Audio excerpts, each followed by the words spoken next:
तो यहाँ हम बात कर रहे हैं हाइपर लूप की, जो बहुत जल्द ये जो सपना है आपका एक जगह से दूसरी जगह फास्टेस्ट रूट से जाने का, वो शायद सच हो सकता है। ये सपना नहीं रहेगा, बहुत जल्द हकीकत भी बन सकता है। मेरे साथ विद साहब है यहाँ पर, रेलवे के फॉर्मर बोर्ड मेंबर है। सर, क्या आपको लगता है कि जो ये हाइपर लूप प्रोजेक्ट है ये कमर्शियली वायबल है भारत के लिए?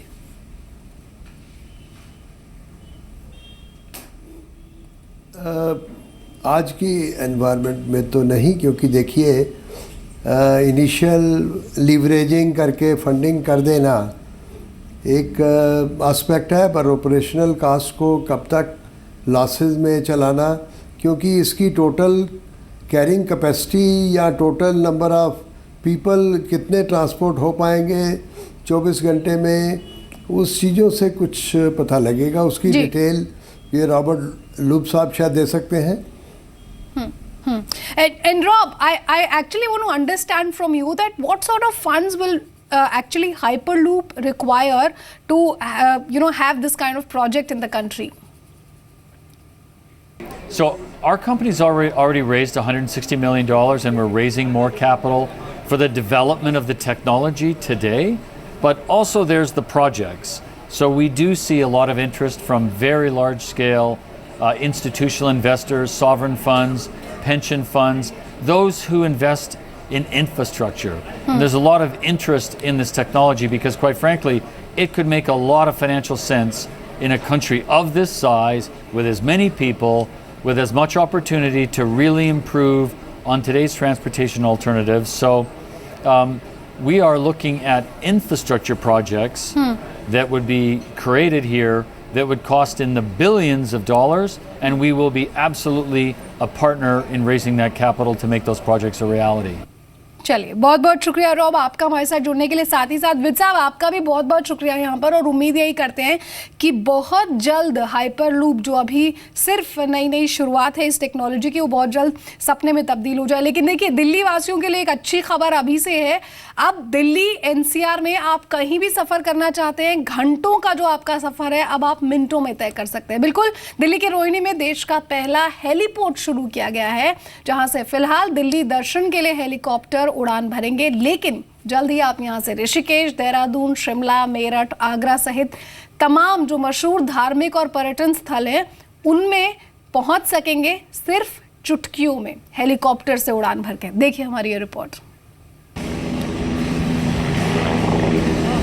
दिल्ली में होगा आपका सफर आसान, ट्रैफिक से मिलेगी निजात, मेडिकल इमरजेंसी में जल्द पहुंचेंगे अस्पताल। दिल्ली के रोहिणी में शुरू हुए देश के पहले हेलीपोर्ट से आपकी जिंदगी आसान होने वाली है। Today, Pawan Hans is coming out with this infrastructure, like excellent infrastructure, which will take helicopters to another level. इस हेलीपोर्ट के बनने से इंदिरा गांधी अंतर्राष्ट्रीय हवाई अड्डे पर बोझ भी कुछ कम होगा। 25 एकड़ के दायरे में बने इस हेलीपोर्ट में एक साथ 10 हेलीकॉप्टर उड़ान भर सकते हैं और उतर सकते हैं।